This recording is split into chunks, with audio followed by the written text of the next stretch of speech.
اسلمی دی نبی علیہ السلام ته عرض وکړو یا رسول الله ما یذهب عني مذمة الرضاع، څه شی به ختم کی معنا د رضاعت ولا حق.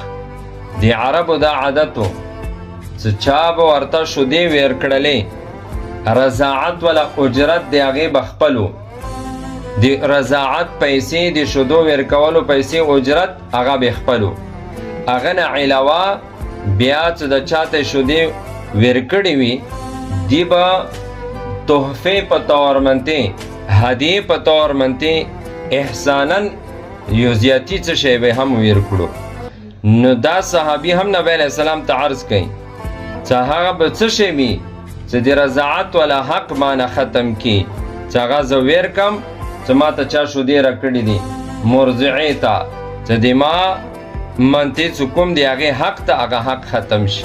فقال نبی علیہ السلام ورته وفرمیلو غرتو، غره ویر کا. غره څه شی؟ عبد او امتون، یا غلام یا وینځه.